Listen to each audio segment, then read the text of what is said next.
रचिले आधी कळसू मग पाया रे देव पूजू जाता देऊळ बुडाले खेळी या सद्गुरु राया रे पाषाणाचे सांगळ मृगजळ डोही वांझेचा पुत्र पोहला रे देव पूजू जाता देऊळ बुडाले खेरी या सद्गुरु राया रे दुतोंडी हरिणी पाणी आसी आली मुखावीन पाणी प्याली रे देव पूजू जाता देऊळ बुडाले खेळी या सद्गुरु राया रे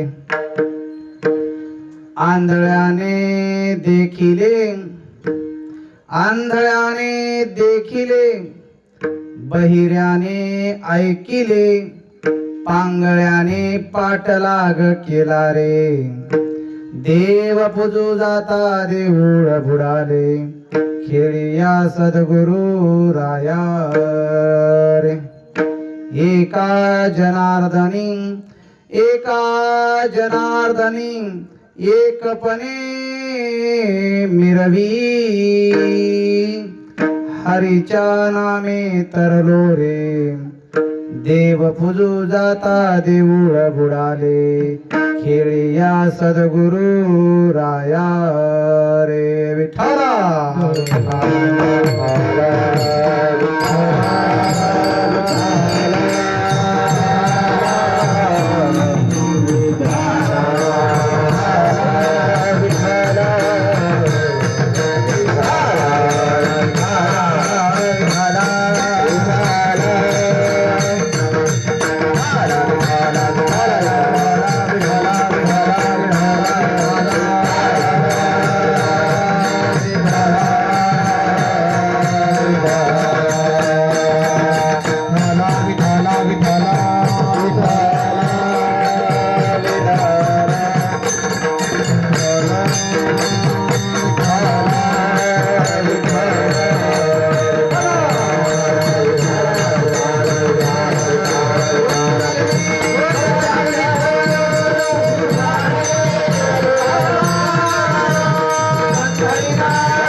महायोगपीठे तटे भीमरथ्यं वरं पुंडरीकाय दातो मुनीन्द्रे समागत्य तिष्ठतमानन्दकन्दम्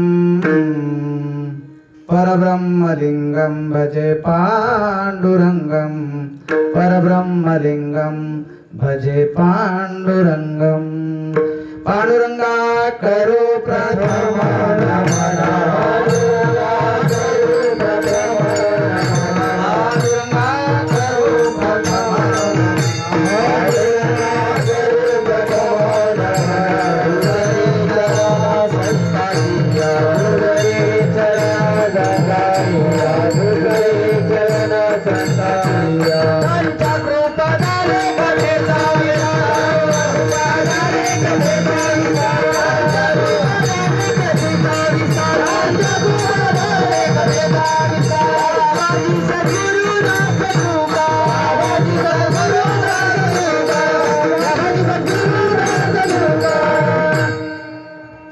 पांडुरंगा करू प्रथम नमन दुसरे चरण संतांच्या त्यांच्या कृपादाने कथेचा विस्तारू बाबाजी सद्गुरु दास तुका आत्मरूपी गणेशू केले स्मरण होय सकळ विद्येचे आदी करण तेची वंदू चरण श्री गुरुचे ओम नमो ज्ञानेश्वरा करुणा करा दयाळा तुमचा अनुग्रह लादलो पावन झालो चराचरी रायगडी मंदिरी वसे माझा राया चरणासी अर्पितो अजन्मही काया जगदीश्वरासी जयाने केली ख्याती प्रथम नमितो तया छत्रपते विठ्ठला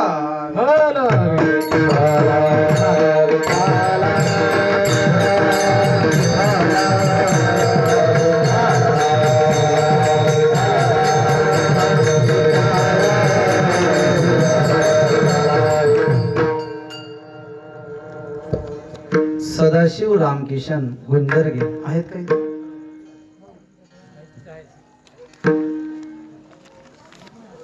सदाशिव रामकिशन गुंजरगे BSF भारतीय सैन्य दलामध्ये या अलीकडे ज्यांनी या महाराष्ट्राचं या गावाचं नाव भारताच्या हृदयात कोरलं आणि अशा वीर जवानाचं रौतुलवाड परिवारातर्फे या ठिकाणी सत्कार आयोजित केलेला आहे।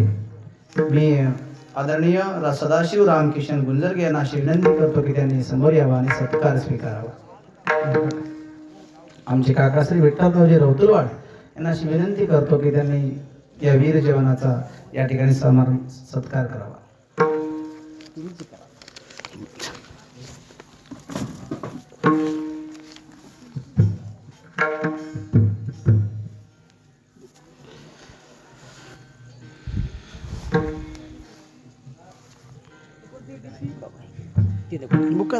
बुकात राहू दे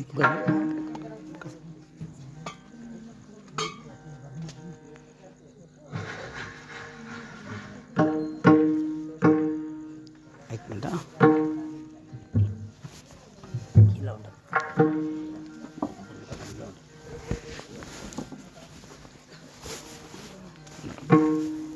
हार द्या नाही वाटत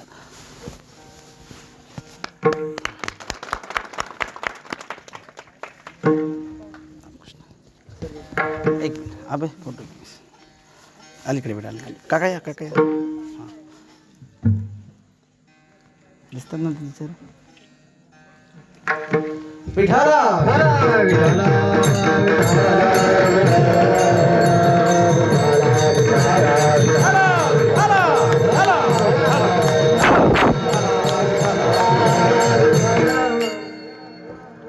चिंचेच्या पानावर देऊळ रचिले आधी कळसू मग पाया रे देव पूजो जाता देऊळ बुडाले खेळया सद्गुरु राया रे। प्रस्तुत प्राप्त प्रसंगी साधू संतांच्या पदस्पर्शाने पावन झालेल्या पुण्य पावन पारडी या नगरीमध्ये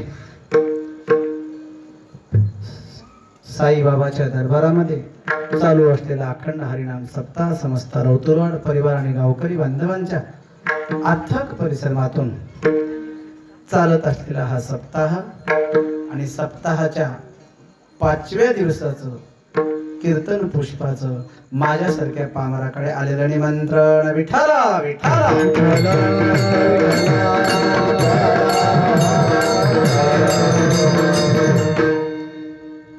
अभंगावर बोलण्यापूर्वी अभंगाचा अल्पसा पर्याय तो म्हणजे असा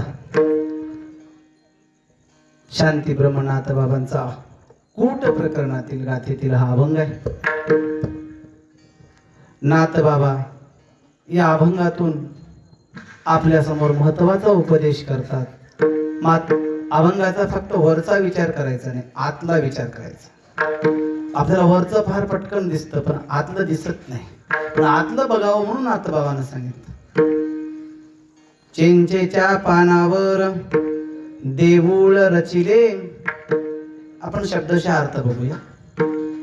चिंचेचं पान त्याच्यावर देऊळ रचलंय आणि हे देऊळ रचताना सुद्धा असं उलट देऊळ रचलंय। देवळाचा कळस आधी की पाया आधी? वास्तविकता आपण पायाच भरतो ना आधी, नंतर कळस। पण हे देऊळ आधी कळस मग पाया रे। आधी कळस आहे नंतर पाया आहे. बरं, देऊळ रचिलंय चिंचेच्या पानावर देऊळ, आधी कळस नंतर पाया. पुढचं कडवं काय सांगते बघा. देव पूजू जाता देऊळ बुडाले. देवाची पूजा करा म्हणलं की देऊळच बुडून गेलं, देऊळच संपलं. खेळिया सद्गुरु राया रे. काय असेल सद्गुरूचा हा खेळ, ते सद्गुरू पाशी जाऊनच कळून घ्यावा लागतो बरं. पाषाणाची सांगड मृगजळ डोही, वांझेचा पुत्र पोहला रे. पाषाणाची सांगड आहे आणि मृगजळाचा डोह आहे आणि त्याच्यामध्ये वांझेचा पुत्र. वांझेला पुत्रच होत नाही पण ते पोहला म्हणून सांगाले. पुढे अतिरेक बघा कसा आहे. दुतोंडी हरिणी पाणी अशी आली, मुखावी न पाणी प्याली रे. दोन तोंडाची हरिण, आपल्याला एक तोंडाची माहित आहे, पण दोन तोंडाची हरिण आली, तोंडच नाही तिला तरी पाणी पिऊन गेली म्हणा. किती कमाल आहे बघा अभंगामध्ये. पुढचं कडवं अजून मजेशीर आहे. आंधळ्याने देखिले बहिऱ्याने ऐकिले, पांगळ्याने पाठलाग केला रे. आंधळ बघू शकत नाही, बहिर ऐकू शकत नाही, पांगळ चलू शकत नाही, तर पाठलाग केलं म्हणून सांगाले. किती मजेशीर आहे बघा. देव पूजू जाता देऊळ बुडाले, खेळिया सद्गुरु राया रे. हे कळण्यासाठी सद्गुरूकडे जाऊन कळून घ्यावं लागतं. आणि मग सद्गुरू सांगतात काय. एका जनार्दनी एकपणे मिरवी, हरीच्या नामे तरलो रे. देव पूजू जाता देऊळ बुडाले, खेळिया सद्गुरु राया रे. विठ्ठला विठ्ठला.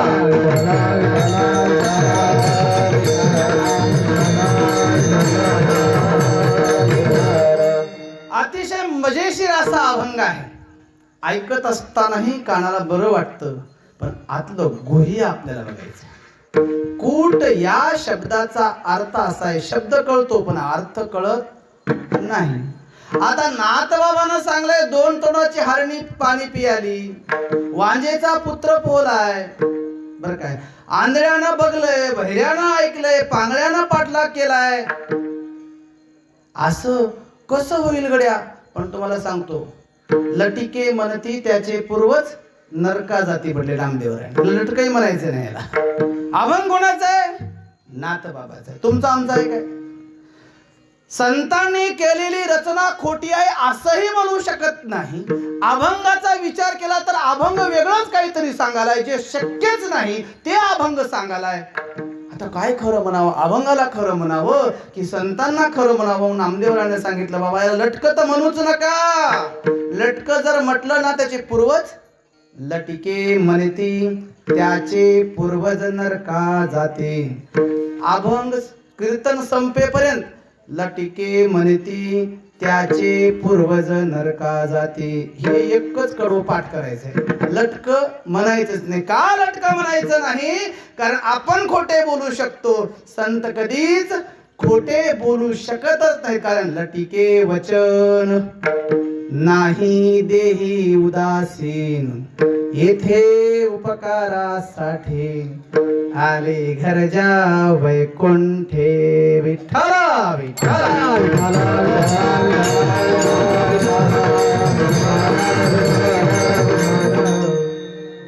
या माईकचं काम माझ्याकडे आहे, त्या माईकचं काम तुमच्याकडे आहे. मला याचं जमते, तुम्हाला ते जमून घ्या. आणि असं काही नाही, अभंग नवीन आहे, महाराज नवीन आहे, पण तुम्ही तुमच्या जागी अतिशय योग्य. जे तुमची जागा आहे ते माझ्याकडे नाही, लक्षात घ्या. तुमच्या एवढं मला जमणार, कदाचित माझ्या एवढं तुम्हाला जमेल. विठाला विठाला.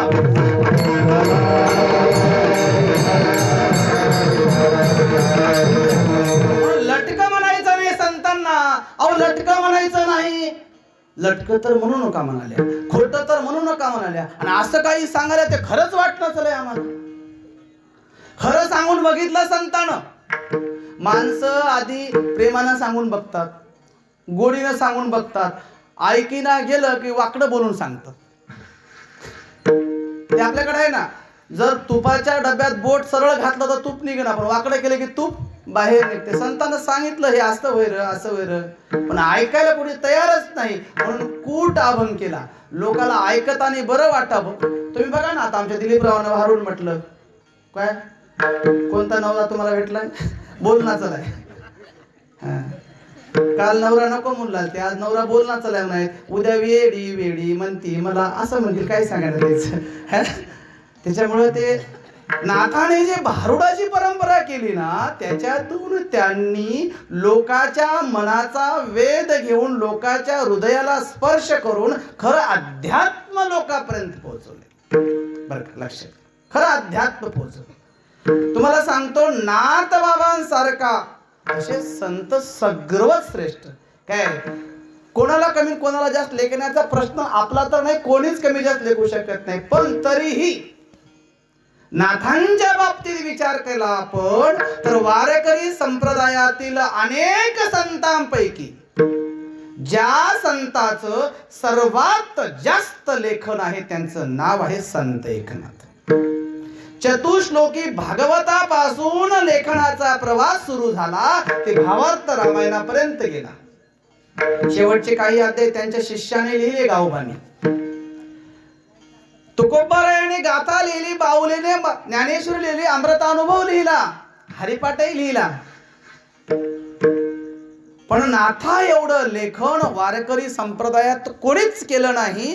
आपण जर अभ्यास केला नाथांच्या साहित्याचा तर मराठीमध्ये सर्वात जास्त लेखन किती, तर एक नाही दोन नाही तर 1.5 लाख ओव्या लिहिणारा संत एकमेव महाराष्ट्रात नाही, भारतात नाही, अहो जगाच्या पाठीवर नाथा एवढं संत साहित्य कोणीच लिहिलं नाही. आणि त्या नाथ बाबाचा अभंग सेवेसाठी निवडलेला आहे. विठ्ठला विठ्ठला विठ्ठला.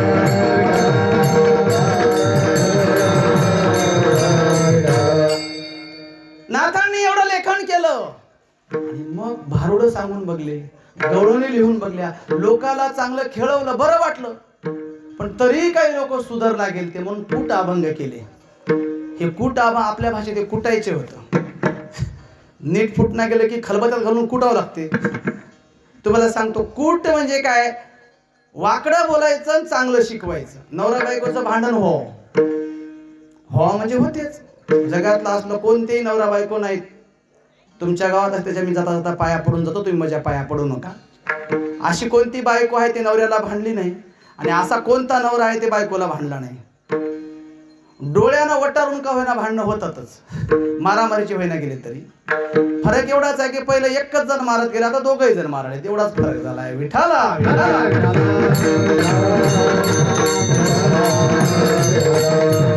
नवरा बायकोचं भांडण झालं.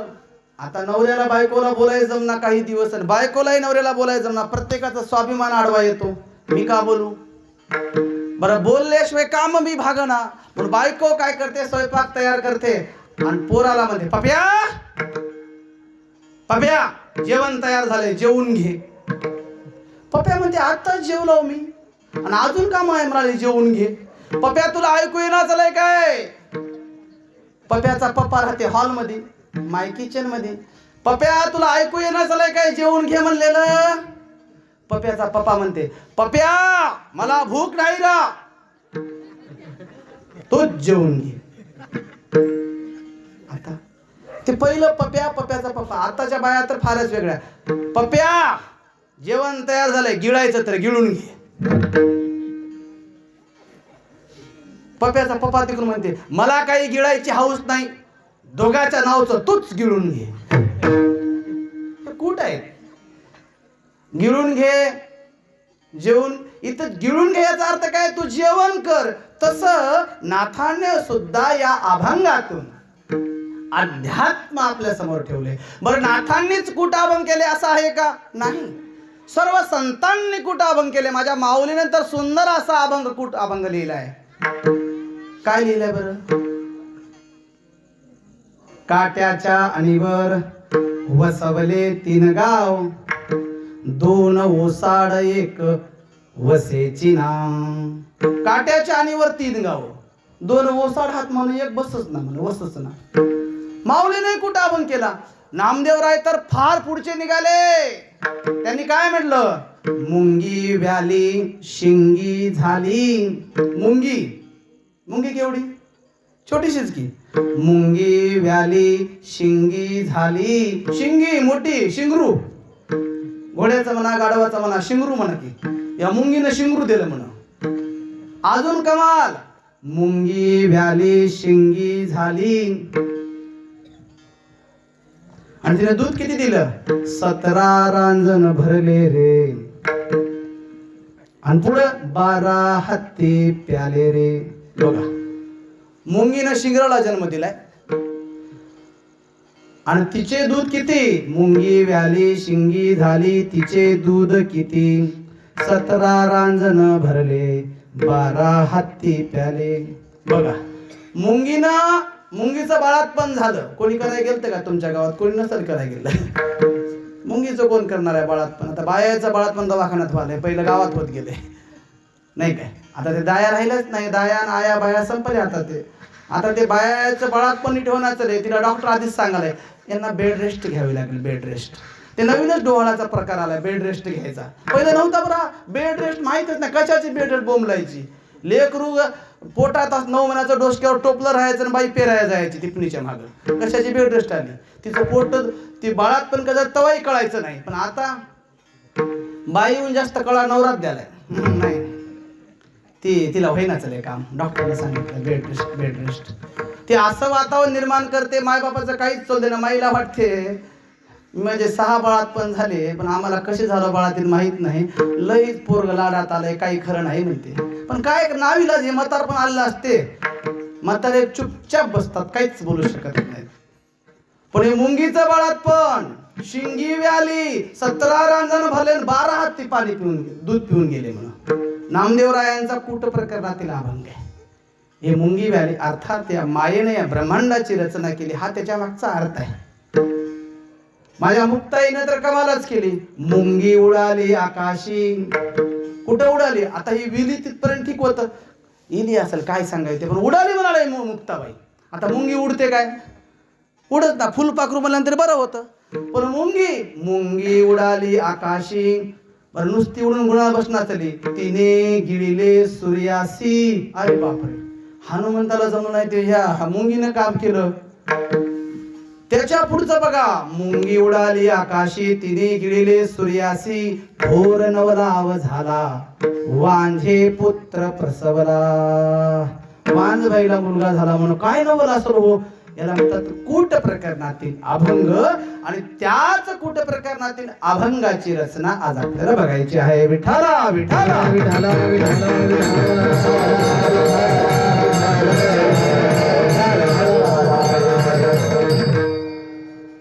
नाथबाबांनी सुद्धा जाणीवपूर्वक अभंग आपल्या समोर लिहिला. चिंचेचं पान, चिंचेचं झाड माहित नाही असं आपल्या गावात तर कोणी नसलच. झाड केवढं बघा चिंचेचं.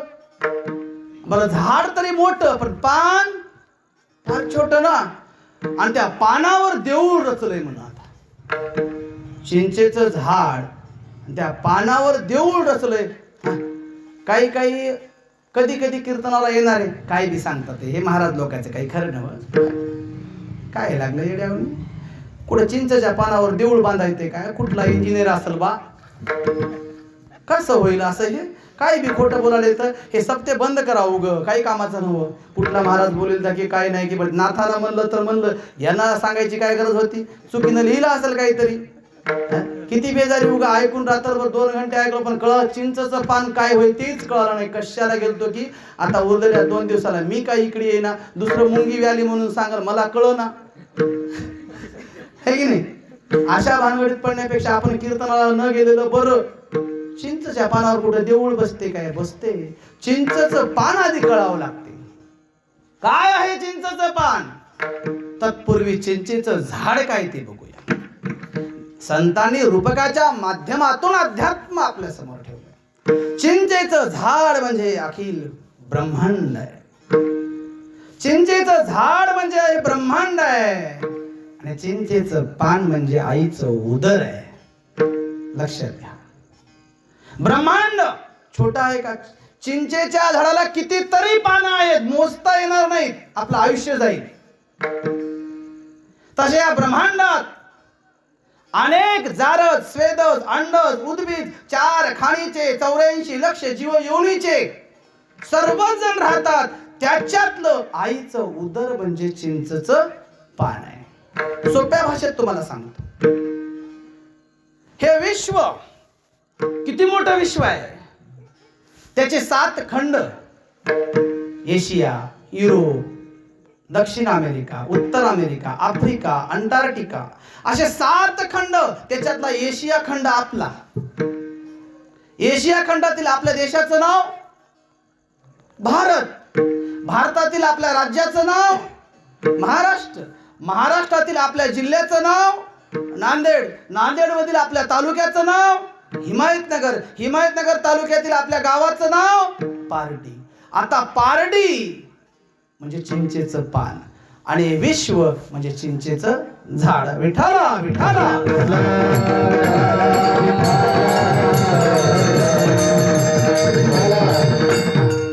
जगाच्या नकाशामध्ये आपण जर शोधून पाहायचा प्रयत्न केला, पारडी कुठे आहे तर भेटणार नाही. पण नाही का, आहे ती.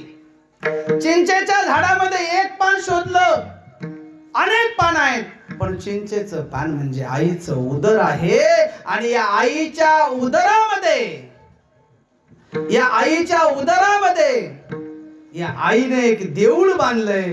ते देऊळ म्हणजे ज्या गर्भात, या उदरात वाढलेला गर्भ, तो गर्भ कसा असतो. आणि ते चिंचेचं पान म्हणजे काय, नाथ बाबा अभंगाच्या पहिल्या चिंचेच्या पानावर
चिंचेच्या पानावर देऊळ रचिले, आधी कळसो मग पाया रे.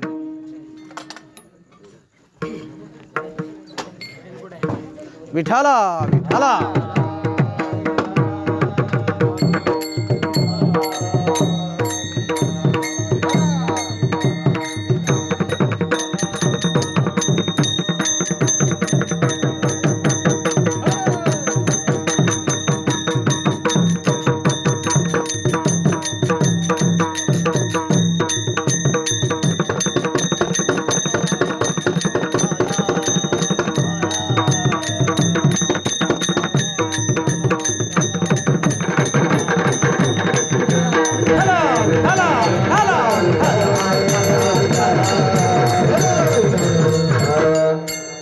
चिंचेच्या पानावर देऊळ रचिले आधी कळसू मग पाया रे. मग चिंचेचं पान म्हणजे काय? चिंचेचं पान कळलंय ना? माझा शिकवण्याचा पेशा आहे. एक वाक्य कळल्याशिवाय पुढे मी जात नाही. चिंचेचं पान म्हणजे काय मग? आईचं उदर. हा, चिंचेचं पान म्हणजे आईचं उदर म्हणा, आपल्या भाषेत त्याला पोट म्हणा. आईचं पोट म्हणजे चिंचेचं पान आहे. आणि याच पोटामध्ये आईने एक देऊळ बांधलंय. तो देऊळ म्हणजे गर्भ, जे आई 9 महिने 9 दिवस वाढवते ना, ते देऊळ वाढवत असताना, त्या देवळाचं ते बांधकाम करत असताना आईला काय सहज ते बांधकाम करता येते का?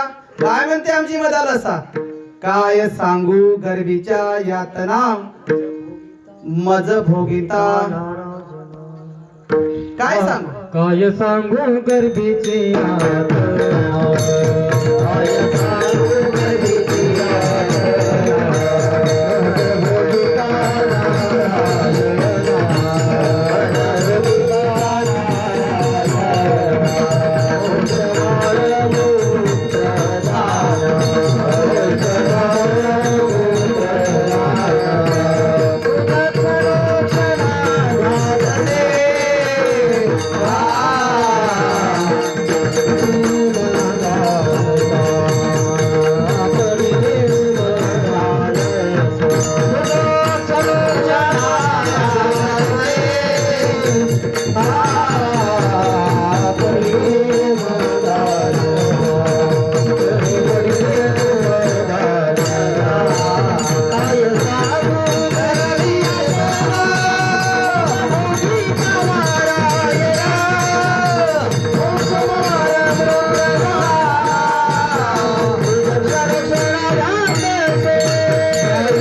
वा, सुंदर. बस तुम्ही असं म्हणजे मला काही लय मोठा महाराज समजू नका. मी आता इथलं 4थं कीर्तन आहे माझं. म्हणजे 4थ्या वर्षी मी आलो. इथं पहिलं कीर्तन माझं याच ठिकाणी झालं होतं. हे 4थं वर्ष आहे इथं येण्याचं. आणि तुम्ही तरी संस्थेत जाऊन शिकले, आम्ही असंच अनुभवातून तुमच्या सारख्या संगतीत राहून शिकले.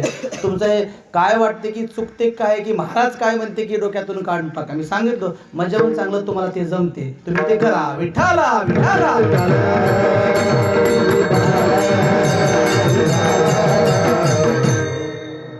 गर्भीच्या यातना काय सांगू. हे देऊळ वाढवणं सोपं नाही महाराज. फार वेदना होतात. काय वेदना होतात महाराज. 9 महिने 9 दिवस या बाळाला पोटात वाढवणाऱ्या त्या आईलाच विचारावं काय वेदना होतात. डोक्यावर फेटा बांधतो ना 2 तास, 2.5 तास झालं की कधी कधी खाली ठेवा वाटतो. हे टोपी आहे ना डोक्यावर, टोपी वजनच किती आहे. कीर्तन कधी होते की टोपी कधी काढतो की वाटते. डोक्यावर पदर. आता पदरवाल्या बाया आहेत त्याला काही जड होईना, पण आता जे झाल्यात बिना पदराच्या त्याला पाया पडताना सुद्धा पदराचं किती वजन होते त्या बायालाच विचारावं, नाही काय? बरोबर आहे की? म्हणजे इतक्या गोष्टीचं एवढं वजन होते, तर 9 महिने पोटात या देऊळाला वाढवणं, याचं बांधकाम करणं एवढं सोपं आहे का? अहो महाराज, ही आई असणारी चिंचेचं पान तिचं पोटात जे वाढवते ना, ही आई म्हणणारी त्या बाळाची एवढी काळजी घेते महाराज. 9 महिन्याचं पोट बाळात 9 महिन्याचं पोट घेऊन ती आई असताना शेतात पेरणीच्या दिवसामध्ये पती राजासोबत जाते आणि टिपणी माग खत पेरते. पण खत पेरताना सुद्धा तिचं लक्ष पूर्ण बाळाकडेच राहते. अशी आई पेरणीसाठी गेली, पाऊस पडला आणि घराकडे निघाली. शेतातून यायला पाऊल वाटच होती. शेतातून यायला पाऊल वाट होती आणि त्या पाऊल वाटेने लगबग ती असणारी आई 9 महिन्याचं पोट घेऊन, त्या पोटात बाळ घेऊन घराकडे लगबग यायला निघत होती. पटापट जावं, पावसानं भिजलं तर मला सर्दी होईल, ताप होईल आणि कदाचित माझ्या पोटातल्या बाळालाही त्याचा त्रास होईल. पटकन घर गाठलं पाहिजे. लगबग ती माय माऊली घराकडे येत होती. पाऊल वाट दगड होते, त्या दगडावर माती थोडीशी पडली होती. थोडासा पाऊस पडल्यामुळे चिखल झाला होता.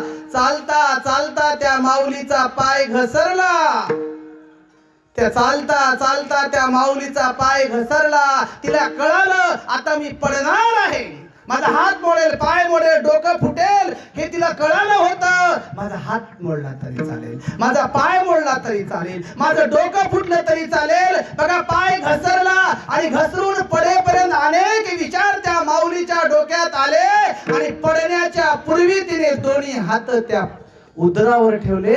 माझं डोकं फुटलं तरी हरकत नाही, माझा हातपाय मोडला तरी हरकत नाही, माझा जीव गेला तरी हरकत नाही, पण मधला जीव मात्र वाचला पाहिजे. एवढं देऊळ बांधते हो माझी ती आई. ती श्रेष्ठ आहे माझी आई.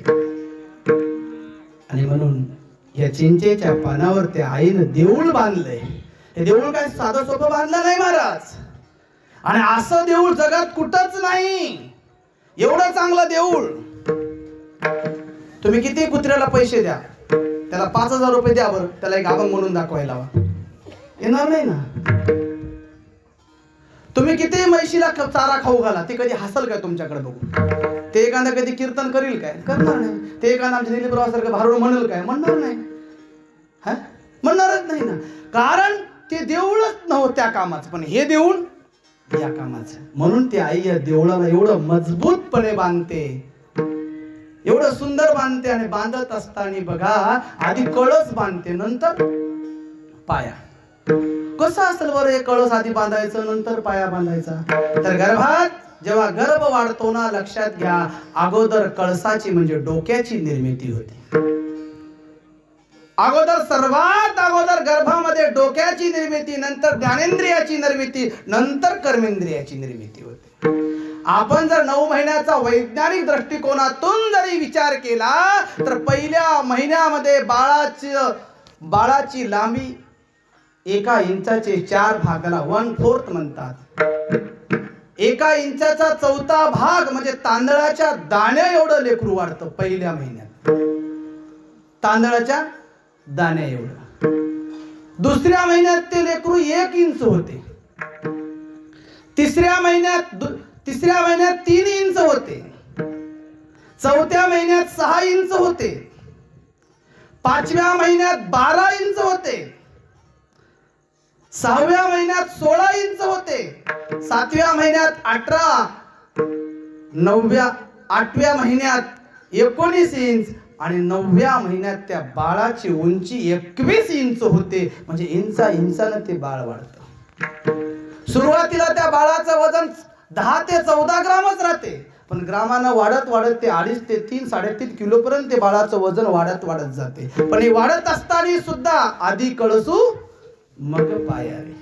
आधी डोकं नंतर पायाची निर्मिती. डोक्यानंतर ज्ञानेंद्रिय, नाक, कान, डोळे, तोंड हा सगळा चेहरा बनतो त्याचा. नंतर मग हात, पोट, पाय, नंतर मग याच्या हाडाला मजबूतीकरण येते. नंतर अंगावर केस यायला सुरुवात होतात, डोक्याला केस यायला सुरुवात होतात आणि 8व्या महिन्यात त्या बाळाचं वजन वाढतं आणि मग 9व्या महिन्यात ते बाळ जन्माला येतं. पण आधी कळसू मग पायारे.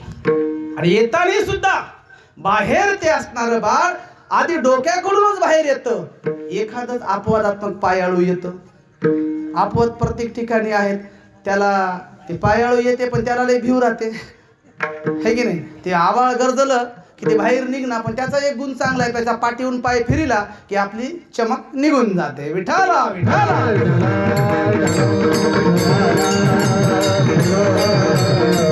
तसं कळसालाच फार महत्व आहे महाराज, हे फार महत्वाचं आहे. पोरगी बघायला गेल्यावर कळस म्हणजे आपण इतका भाग समजू, इतका. इथं पंच ज्ञानेंद्रिय आहेत. पंच ज्ञानेंद्रिय काय काय पंच ज्ञानेंद्रिय आहेत? काय आहेत राब्या? 5 ज्ञानेंद्रिय कोणते आहे ज्याच्यानं तुला ज्ञान होते? उगाच मोबाईल बघायलास काय रात्रंदिवस? डोळे बघता येते, कान ऐकता येते, नाक सुगंध घेता येतो, जीभ चव चाखता येते, अजून त्वचा स्पर्श. हे पंच ज्ञानेंद्रिय आहेत. या 5 ज्ञानेंद्रिय कळसामध्येच आहेत बरं का. आणि म्हणून पोरगी बघायला गेलं, पोरगा आधी कळसच बघते ना. आपण एक फोटो पोरीचे फोटो पाठवा की पटकन हे कळसच बघतात, खालचं कोणी बघत बसणार की नाही. कळस लय महत्वाचा आहे होय. आणि या कळसावरून पोरगी काही न हो. आता पोरगी काही न हो म्हणू नका. गेलं काही खरं नाही. पहिलं होतं ते कळस पोरा पोरीचा बघायचा, आता पोराचा कळस बघावा लागलाय. आणि पोराचा कळस बघून कोणी याच्यावर कळस व्हायना, चला याला कळसालाच बसवाय न्यावं लागला. विठाला विठाला.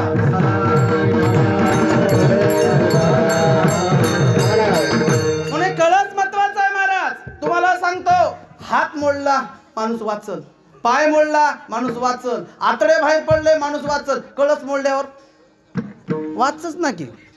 पैलवानाला चांगलं माहित आहे, पैलवान कळस मोडतात, लई मस्ती करू लागली पुढच्याचा नाही का. तिथून कळसच मोडायचा, मग ते जागीच खाल्लास की. म्हणून कळस लई महत्वाचा आहे. हे कळस महत्वाचा आहे ना. अहो परमार्थात सुद्धा कळसच महत्वाचा आहे. आपण मंदिराचं दर्शन जरी होईना गेलं, तुका म्हणे मोक्ष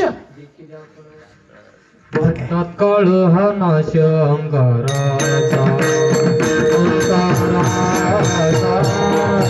तत्काळ हा नाश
सुद्धा कळसाला महत्व आहे महाराज. म्हणून तर माझ्या बहिणाबाईने सांगितलं, अरे परमार्थात कळसाला महत्व आहे, प्रपंचात सुद्धा या कळसाला महत्व आहे, आणि संप्रदायात सुद्धा कळसाला महत्व आहे. म्हणून बहिणाबाईने सांगितलं, संत कृपा झाली इमारत फळाली, तुका झालासे कळस भजन करा सावकाश. बहिणी मने फडकती ध्वजा, निरूपणा केले ओझा. तुकाराम महाराज हा कळस आहे संप्रदायाचा महाराज. आणि म्हणून कळसाला फार महत्व आहे. आणि आई असणारी या देवळाची बांधणी करते, निर्मिती करते. आधी कळस नंतर पायाची निर्मिती करते. अर्थात चिंचेचं पान म्हणजे मध्ये मध्ये विचारतो, म्हणजे विसरून जाऊ नये. काय सांगलं की कोणता अभंग होता की तुम्हाला वाटू नये. चिंचेचं पान म्हणजे, तुम्ही बोलू नका, मागच्या मावल्यानं बोलते. चिंचेचं पान म्हणजे, वाजू नका बापू, थोडं थांब जरा. तुला गोड वाजवाला, तुझं वाजनच ऐकत राहा वाटायला, शाई उडाले तरी वाजवालास, पण तेला जरा बोलू दे. हा, चिंचेचं पान म्हणजे आईचं गरबी, आई गरोदर म्हणू नका, आईचं पोट म्हणा तुमच्या भाषेत. उदर उदर पोट. चिंचेचं कसं होईल, मी 2 घंटे कीर्तन करेन, तुम्हाला चिंचेचं पानच जर कळणार गेलं तर माझ्या कीर्तन करण्याला काही अर्थ नाही. अभंग थोडा कठीण आहे, पण कठीण सोपं करून सांगायसाठीच आम्ही आहोत ना. पण चिंचेचं पान म्हणजे आईचं पोट, आणि याच्यावर देऊळ म्हणजे तुमचं मुलगा मुलगी जे काही असेल ते, त्याची निर्मिती आधी कळसाकडून, नंतर पायाकडं. या 3 गोष्टी कळाल्या काय? चिंचेचं पान, देऊळ आणि कळस आणि पाया, या 3 गोष्टी कळाल्या तरच पुढचं चरण घेतो. अभंग 6 चरणाचा आहे. काकडा होईपर्यंत सोडणार तुम्हाला. विठाला विठाला.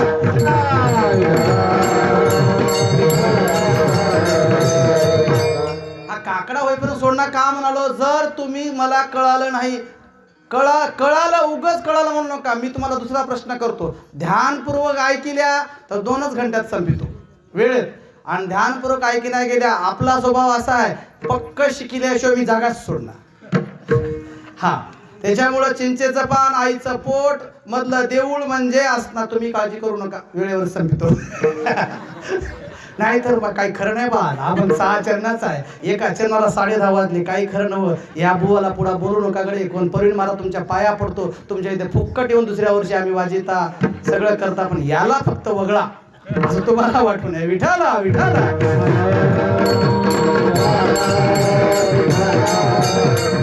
आणि म्हणून चिंचेचं पान म्हणजे आईचं पोट आहे, उदर आहे. त्याच्यात वाढणारं देऊळ म्हणजे हा गर्भ आहे, आणि ह्या गर्भाची निर्मिती आधी कळसू मग पाया रे. मग असणारे आईनं या देवळाची निर्मिती केली. कशासाठी केली असल? देऊळ कशासाठी बांधता आपण? व्यवहारातलं उदाहरण सांगा. कशासाठी बांधता? असंच बांधता बरोबर ना? म्हणजे देवळात कोण राहते? देव राहते. मग देवळात नुसता आई नाही, देऊळ बांधलं नाही, त्याच्यात देव सुद्धा निर्माण केलाय. त्याच्यात देव सुद्धा. दाजी विठाला विठाला विठाला.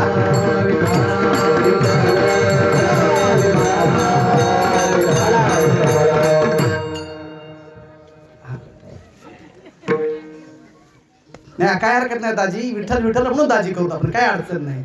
त्याचंही चलाव ना, काय हरकत नाही. विठाला विठाला विठाला.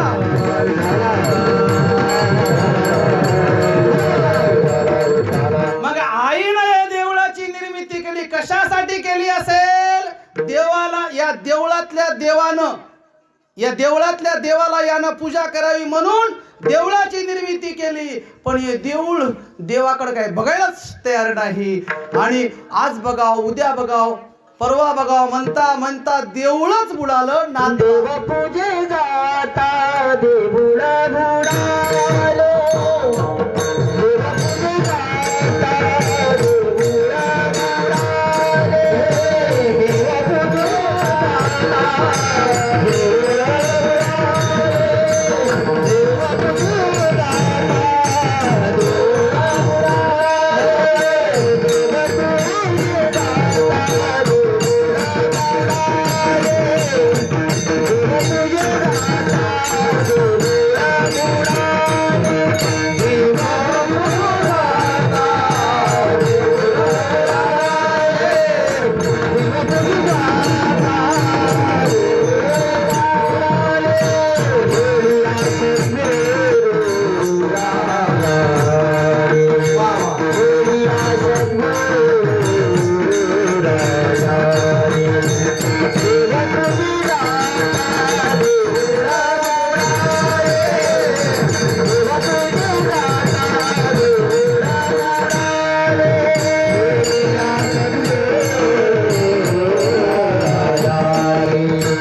देऊळ जाता देऊळ बुडाले. खेळिया सद्गुरु राया रे.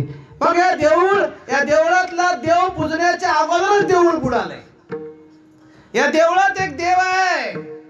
तो देव माझ्या माऊली ओवीच्या द्वारे सांगतात.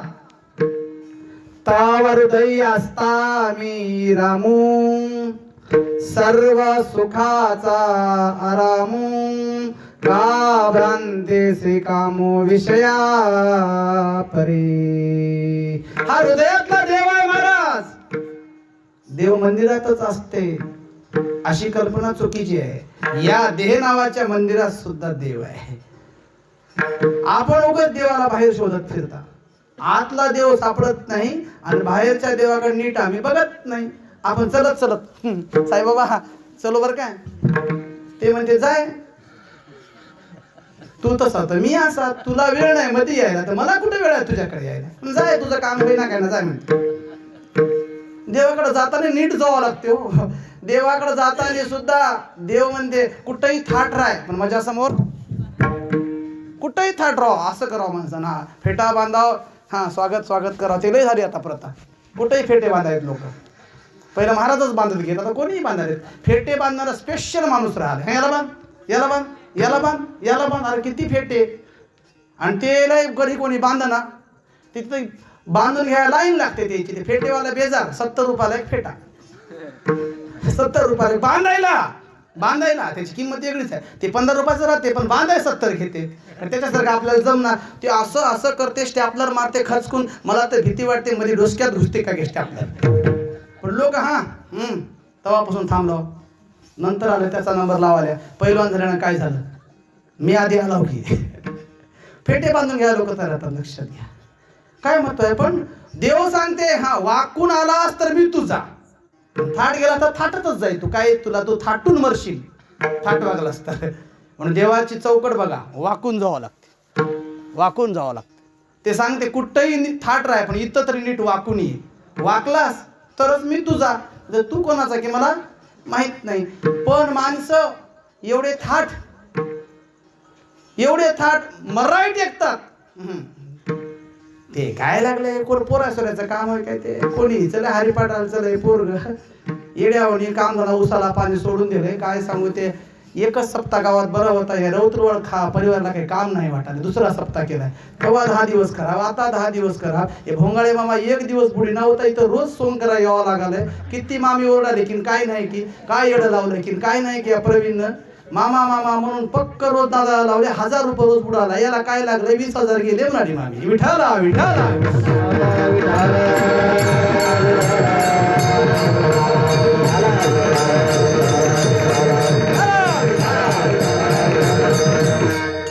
माणसं मरतात मराठी ऐकतात तरी देव आठवणार. देऊळ बुडणे म्हणजे मृत्यू होणे होय. आज देवाची पूजा कराव, उद्या देवाची पूजा कराव, परवा देवाची पूजा कराव. अहो तुमचं बालपण गेलं, तुमचं तरुणपण गेलं, आणि बघता बघता म्हातारपण सुद्धा आलं. आजा गेला, पंजा गेला, आणि बाप मसनात गेला तरी ते न केलं नाही. मग मी का करू, जाय तुम्ही, आमचं काय. अहो देव तुम्हाला इशारा देते, ते तुमच्या आधी एक दात पाडते. आलंय बरं जवळ, देऊळ बुडायची वेळ आली तुझी, लक्षात घे. देऊळ बुडते बुडते म्हणते, एक पडल्यावर बाजूचा हलते. ते म्हणते एकच पडलाय, दुसरा पडल्यावर बघू, मग केस पांढरे करते. ते सांगते आलंय बरं जवळ, देऊळ बुडायची वेळ जवळ आली. लई पचपच मचमच करून जायला आज तरी कीर्तनाला. ते परवीन लई चांगलं भागवत सांगाले. 5 दिवस झालेत, दुसरे 2 दिवस तरी ऐक बरं होईल.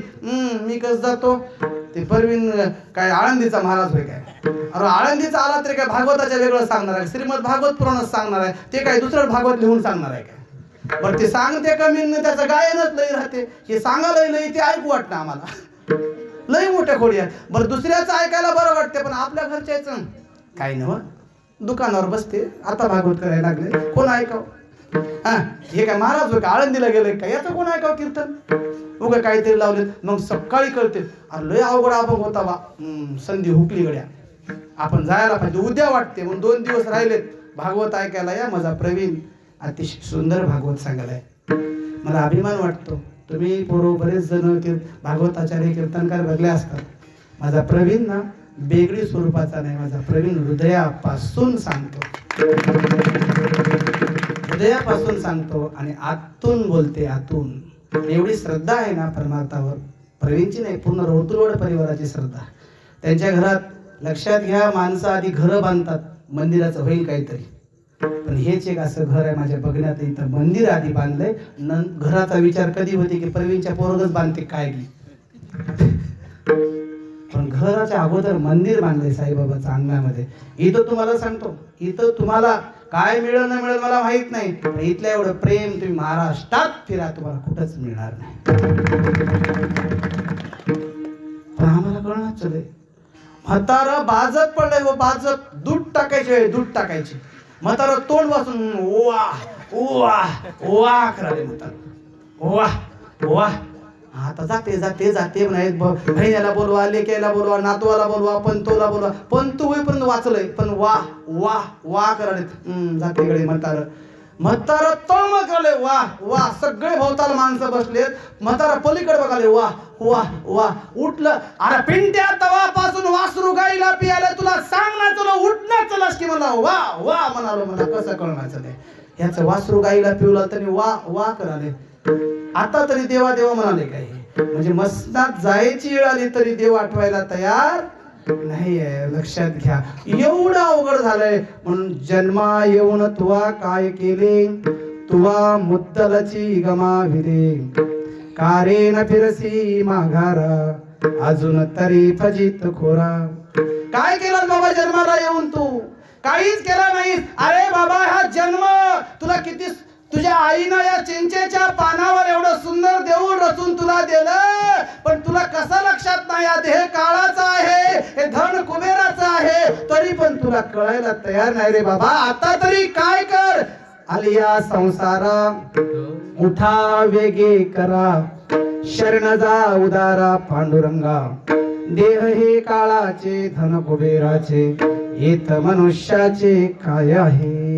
विठ्ठला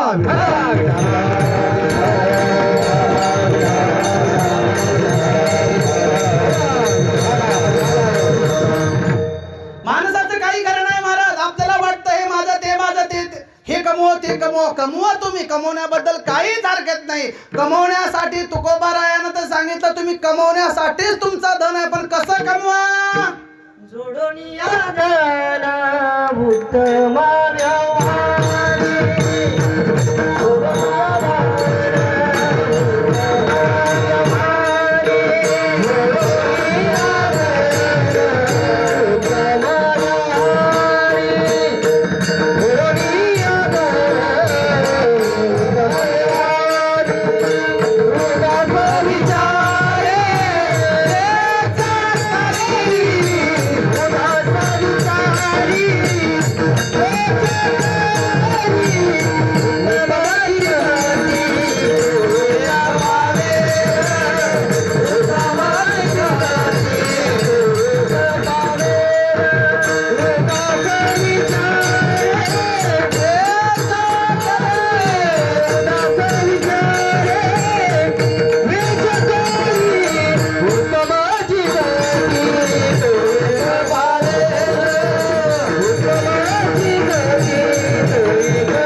धन उत्तम व्यवहारे, उदास विचारे वेच करी. तुम्हाला धन कमवण्यावर काहीच अडचण नाही, पण ते उत्तम मार्गाने, लोकांच्या मुंड्या मोडून कमवू नका. तुम्हाला वाटतंय कोणी बघणार चले, कोणी जरी बघणार गेलं त्याचे डोळे बंद नाहीत. लक्षात घ्या, त्याचे डोळे उघडेच आहेत. इथं जरी तुम्हाला वाटलं की मी एवढं केलो तेवढं केलो, पण तिथं गेल्यावर तुम्हाला हिशोब द्यावाच लागतो. म्हणून माणसाचं आयुष्यच फार छोट आहे महाराज, फार छोटं आयुष्य आहे. कलियुगात तर 100च वर्ष आयुष्य आहे. म्हणून तुकोबाला सांगतात, अल्पायुष्ये मनुष्य देह, शतन मिले ते अर्धे रात्र खाय. त्यामध्ये पीडत्व बाल रोग क्षय, भजनासी उरेल ते काय गा. 100 वर्षाची गणना आहे आपली. अर्ध झोपीत चाललंय, अर्धा दिवस आहे, त्याच्यात आपले अर्ध सोयरिकी मोडण्यात, जोडण्यात नाही, सोयरिकी मोडण्यात, इलेक्शन मध्ये दुसऱ्याला पाडण्यात, दुसऱ्याचे भांडणं लावण्यात, बरं का, याच्यात आपला अर्ध सगळे निघून परमार्थात नाही. माणसाला आता मी सांगतो की तुम्हाला दिलीपरावाचं भारूड चालू होतं की नाही तेव्हा लोक तिथं बसले होते. काय भारूड एकच होतं पण दिलीपरावानं साडी घातली.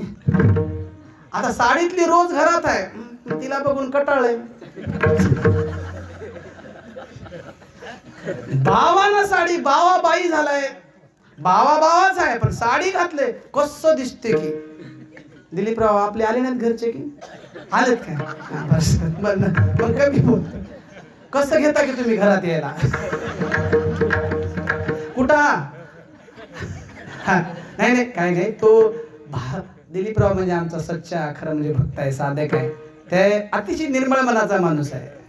पोरीचं लग्न चालू पण तिकडे सरसमला आपलं प्रवीणचं भागवत कधी लग्न होते की कधी भारूड गाव की वाटलं होतं दिलीपराव. लग्नात मन नव्हतं पण तिकडे होतं मन. बरोबर आहे म्हणजे किती प्रेम वेड्या माणूस आहे. पर भगवंताची पूजा हेच आहे बरं का. या देवळातल्या देवाची पूजा हेच आहे. लाज भय शंका दुरा विला मान नकळे साधन या परत. परमार्थात लाजायचं नाही पण माणसं परमार्थात लाजतात. का लाजतात का माहित नाही. नाचायचं कुठेही कळलं माणसाला. नाचू कीर्तनाची रंगी, नाचू कीर्तनाची रंगी, नाचू कीर्तनाची रंगी, नाचू कीर्तनाची रंगी, ज्ञानदीप लावून जगी, नाचू कीर्तनाची रंगी, ज्ञानदीप लावून, ज्ञानदीप लावून जगी, नाचू कीर्तनाची रंगी.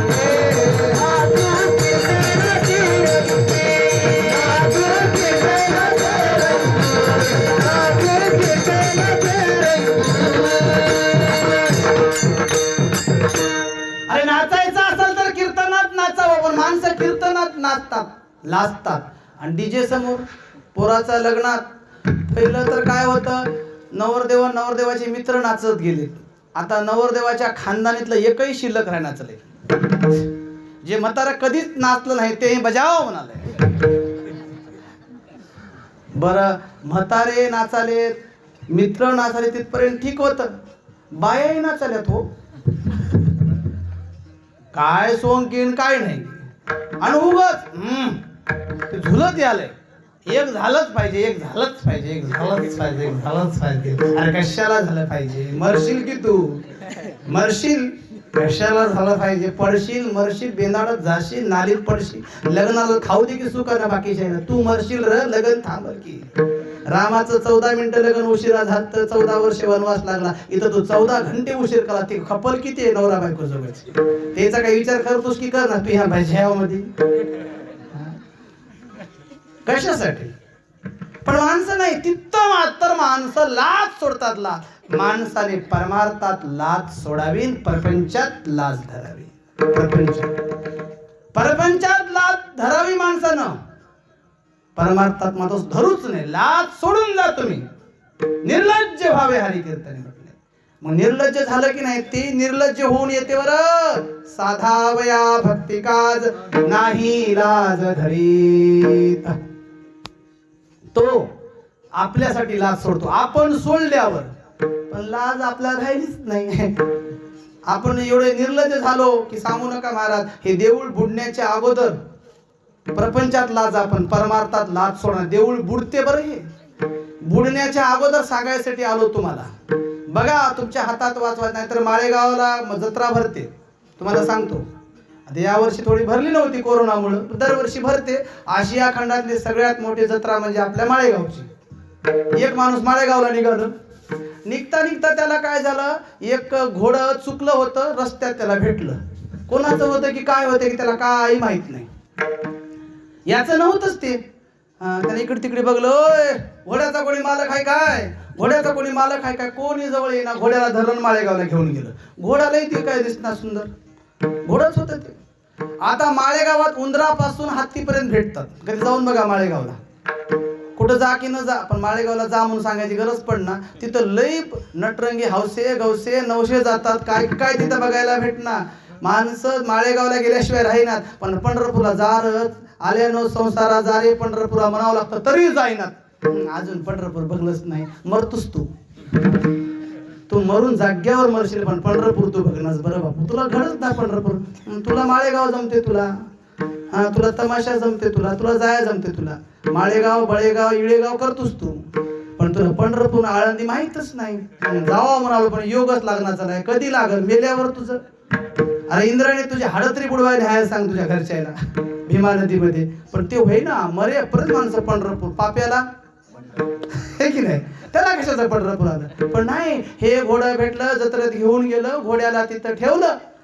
आता त्या तिथे बेपारी घोडे घेणारे, त्याला वाटलं घोडं इकाय आणलं. हा काय पाटील, काय किंमत दिली घोड्याची म्हणलं. हे म्हणलं घोड्यालाच विचारा की म्हणलं. आणि त्याला ते माहितच नाही, त्याचं घोडच नव्हतं ना ते. घोड्याला विचारा की. पहिल्याला वाटलं बा असेल काहीतरी, पण दुसरं एक ठक तिकून बघू लागला. हे बेपारी ढवगडे म्हणला, याला घोडं याचं नव्ह. ते आलं शंकररावासारखं. ते म्हणलं काय पाटील घोड्याची काय किंमत. घोड्यालाच विचारा की म्हणला. ते म्हणलं ठीक आहे, याच्यावर टाप मारतो मला, जाऊन एक फेरी मारून येतो म्हणून विचारतो मला त्याला. ते टाप मारून तिकडेच गेलं. घोड्याला विचारत गेलं तिकडे किती रुपयाचा होते. मग पहिलं आलं, हा काय पण घोडा ऐकलं काय, किती रुपयाला ऐकलं, किती रुपयाला ऐकलं. हा काही नाही म्हणला, आलं तेवढ्यालाच ऐकलं म्हणला. किती रुपयाला ऐकलं, आलं तेवढ्यालाच ऐकलं म्हणला. म्हणजे हे देऊळ जसं आलं तसंच बुडलं. तरी बुड्याच्या अगोदर सावध व्हा. पण देव पूजू जाता देऊळ बुडाले, अशी अवस्था आपली होऊ नये, अशी स्थिती आपली होऊ नये. म्हणून काय करा, देऊळ बुडवायचं नसल, देऊळ बुडू जायचं नसल तर काय करा, सद्गुरूला शरण जा. कारण हा खेळ करणारा कोण आहे, सद्गुरू आहे. म्हणून माऊलीने ओवीच केली, जाणतेने गुरु भजिजे, तेने कृत कार्य होईजे. जैसे मूळ सिंचन सहजे, शाखा पल्लव संतोषते.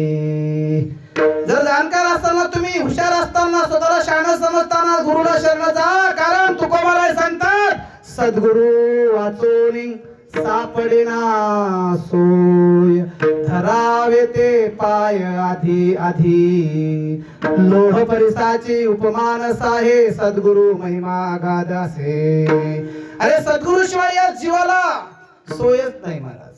हे देऊळ बुडण्याच्या अगोदर, अर्थात मृत्यू होण्याच्या अगोदर सद्गुरूला शरण जा.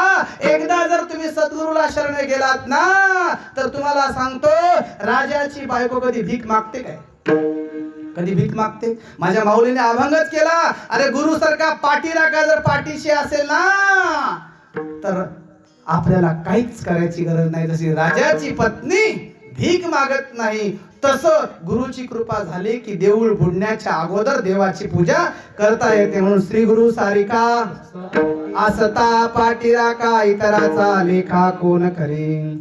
राजयाची कांता केवी भिक्क मागे, मनाची आजोगे पावे सिद्धी.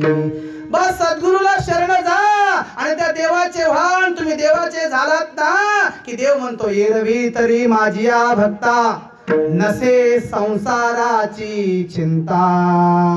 राजयाची कांता केवी कोरांना मागे. बस देऊळ बुडण्याच्या अगोदर सद्गुरूला शरण गेलात ना तुम्ही, तर तुमचं हे देऊळ वाचते. देवळाची पूजा, देवळातल्या देवाची पूजा करता येते. पण पूजा करूच देणार.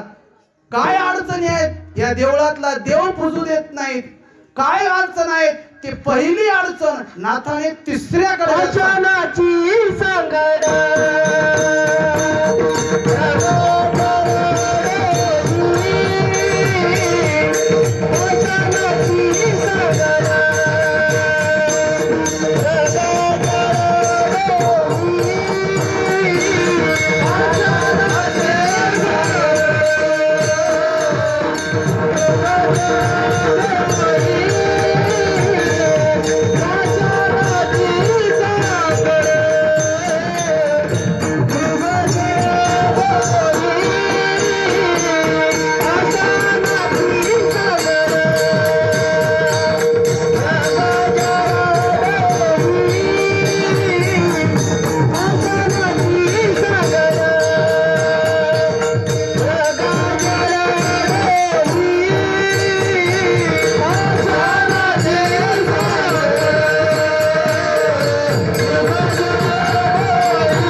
असते. कीर्तन 9:30ला सुरू झाले, बरोबर 2 घंट्यात संपितो बरं का. त्याच्यामुळे काही काळजी नसावी. तुम्हाला गोड लागलं हा अभंग, मला वाटतं तुम्ही कधी ऐकला असेल, न ऐकला असेल, पण अतिशय सूक्ष्म चिंतन आहे. सर्वांगाचे कान करून ऐका, निश्चित तुम्ही एक चांगलं काहीतरी घेऊन जाणार आहात. पाषाणाची सांगड मृगजळ डोही, वांझेचा पुत्र पोहला रे. अरे देऊळ बुडायच्या अगोदर देवाला पूजायची तयारी बी याची होती, पण अडचण पहिली आली, पाषाणाची सांगड झाली. पाषाणाची सांगड म्हणजे काय? लग्न. लग्न, स्त्री आणि पुरुषाचं लग्न झालं. आधी बरं होतं हे, नंतर याला काय झालं की लग्नाच्या अगोदर काय करतात? काय करतात? पहिलं 5 दिवसाचे करतात. पहिलं 5 दिवस अगोदर लावत गेलेत त्याला. आता 3 दिवस आले. काय करतात? हळद. हळद कशाला येते? जखमेवर उपयोगाला येते. जखम झाल्यावर लावतात, याला होणार आहे म्हणून आधीच लावतात, है की नाही? याला माहित आहे तुझ्या एवढी जखम बापू, आणि ते जखम झाले. हा बोलव बरं, येतो बरं, डीजे लाव बरं, बँड लाव बरं, हा संध्याकाळी तिकडे हिमायतनगरहून आपले आपले 2 बॉक्स ठेव बरं. हळद लावेपर्यंत त्याला म्हणतात मै भी दुखी तू सुखी क्यों फिर, जैसा मैं वैसा तू. तुलाही एकदा हळद लागली, पिवळं झालं की मग हे रोज हिरवं पिवळं होते घरामध्ये.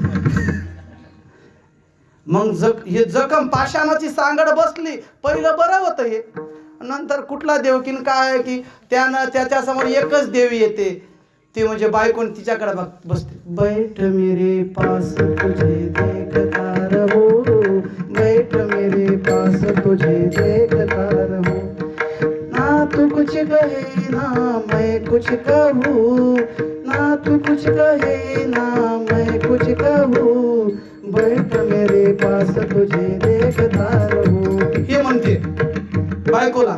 ते बायको म्हणते हम तुम्हें चाहते हैं ऐसे, हम तुम्हें चाहते हैं ऐसे, मरने वाला कोई,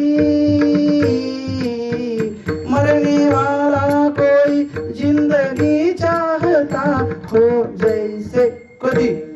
1 वर्षापर्यंत. नंतर बसा तिकडे, व्हा तिकडे, जाय तिकडे. पाषाणाची सांगड सांगालो. आबा ते सांगड बसली की मग काय, हे मृगजळ रूपी संसार आहे की नाही. मृगजळाची व्याख्या सांगतो तुम्हाला. मृगजळ म्हणजे वाळवंटात आपण जर कधी फिरायला गेल्या तर वाळवंटात लाटा उठतात. कशाच्या? त्याला आपण हया म्हणता, हया, उन्हाच्या. आणि ते एवढ्या येतात उन्हाच्या लहाया, आपल्याला वाटतं की तिकडून नदीच वाहत याले की काय. मृगजळाचा डोह. तिथं नदी असते का वाळवंटात? पाणी भेटणार पियाला, आणि आपल्याला नदीच यायली वाटते. वा काय नदी आली. त्याच्यात आपल्याला वाटते पोहून जाव, आंघोळ करावं. मृगजळ खरं होय की खोटं? मृगजळ खरं आहे का? मृगजळ खरं आहे का? खरं आहे. खोटं आहे. पण खोटं खरं वाटते की नाही? संसार खरा आहे काय? वाटते की नाही खरं?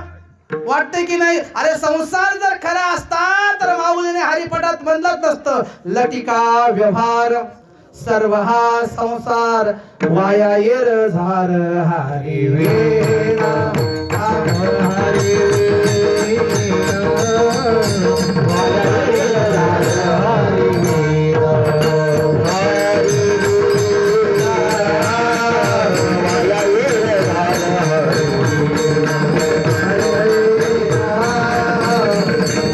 वाया येर झार वाया येर झार हरी वेणा.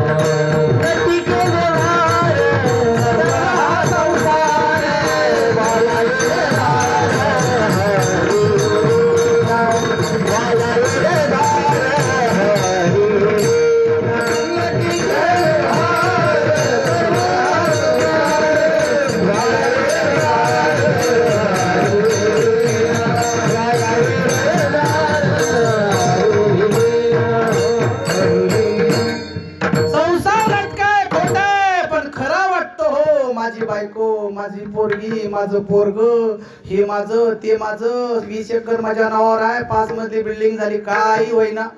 कितीही जरी तू 5 मजली बिल्डिंग झालास की नाही, तुला घरात कोणीच फुकना, पाराच्या मागेच नेतात, आणि तुला चन्नाचंही कोणी आणणार, बाबळाचेच हुडकितात. बरं काय तूप सोड डालडा भेटते की नाही की डालडा सोड राखेल भेटते की नाही की तुला म्हणजे मला सुद्धा म्हणजे या जीवाला एवढी आपली किंमत आहे. माणसं उचला लवकर, वास सुटते आता, लय वाट बघू नका. नाव उडते, डेड बॉडी नाव येते. आपली किंमत लाकडाची धनिया, मग कशाचा थाट, कशासाठी, का खोट, हे सगळं खोटं वय तरी खरं वाटते. म्हणून तुकोबाराय सांगतात, बाबा रे आता बरे झाले माझे मज कळू आले, खोटायसा हा संसार मज पायी द्यावाजी थार. संसार खोटाय मारत पण खरं वाटते, हे माझं वय ते माझं वय. अरे कोणी तुझं नव बाजत पडतवा तुला कळते तुझं कोण होय ते. 1-2 दिवस करतात, लई म्हाताऱ्यानं कष्ट केले, हाडाचं पाणी केलं, 2 एकर शेत होतं, पण काय काय कष्ट केले, धुरे फोडले, बंड फोडले, 1 दिवस घरी राहिलं नाही. लोकांचा कापूस चोरू आणला, पण आमच्या कापूस वाढीला महाराज. लोकांचे टाळक्याचे कणस खुडून आणले, पण आमचे पोते भरले. लई म्हातारं कामाचं होतं, लई म्हातारं कामाचं होतं. 2 दिवस सेवा करतात, 3ऱ्या दिवशी हे पोरं कटाळतात, 4थ्या दिवशी बायको कटाळते, 5व्या दिवशी बायको म्हणते आता मेल्यानं बरं आहे. बाईल म्हणती खर मरता तरी बरे, नासविले घर तुमकोनिया. अरे सगळे सुखाचे आहेत रे बाबा, दुःखाचं कोणीच नाही, दुःखाचं कोणीच नाही.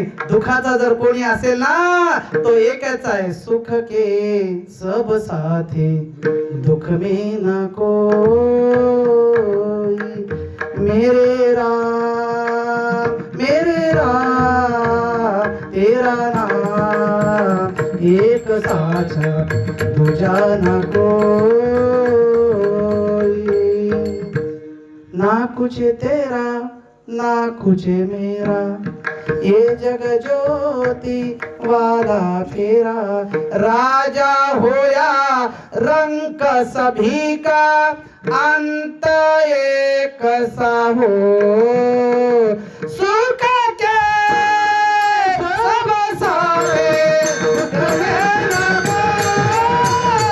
सुख के सब सारे दुख में न कोई. सुख के सब सारे दुख में न कोई. सुख के सब सारे दुख में न कोई.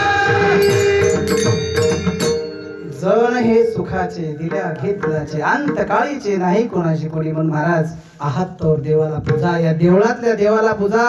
पाषाणाची सांगड बसली, माझी बायको माझे लेकर गुंतून पडू नका.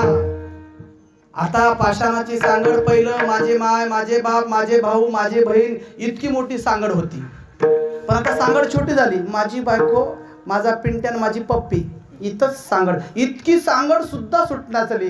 तेच खरं होय, खरं होय, तेच मृगजळालाच खरं होय म्हणालय. आणि तिथं एक वांजेचा पुत्र जन्मास आलाय, मजच खरं होय, मजच खरं होय. म्हणजे अहंकार नावाचा वांजेचा पुत्र ते जन्मास आलाय.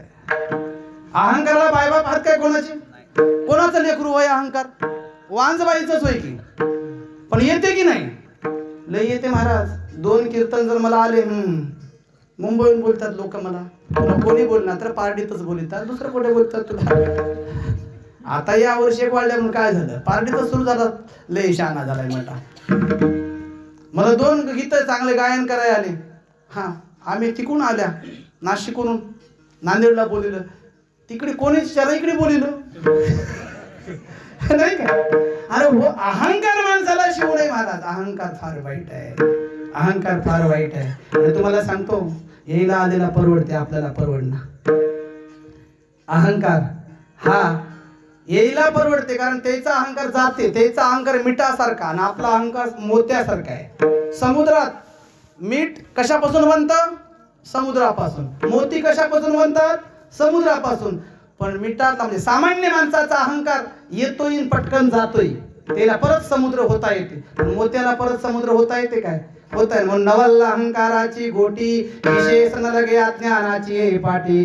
सज्ञानाचे झोंबे कंठी, नाना संकटी नाचवी. म्हणून नामदेवराय सांगतात, अहंकाराचा वारा न लागो राजसा, ही संत मंडळी सुखी असो. अहंकाराचा वारा नसतो. आणि अहंकार काढून टाका महाराज. हा वांजेचा पुत्र आहे, तो पुत्रच नाही, त्याला आपण वाढवलंय. एके दिवशी त्याच्या बरोबर आपली माती तो करणार आहे. ही अडचण आहे देवळातल्या देवाला न पूजू देण्याची. पाषाणाची सांगड लग्न झालं, बायको आली, नवरा आला की आपल्याला मर्गजोड रूपी संसार खोटा तो खरा वाटायला लागतो. तिथे अहंकार नावाचा वांजेचा पुत्र जन्मास येतो. इतक्यावर थांबना. अजून अडचण आहे या देवाला न पूजू द्यायची. काय अडचण आहे? अभंगाचं दुतोंडी हरिणी कालियाची गेली,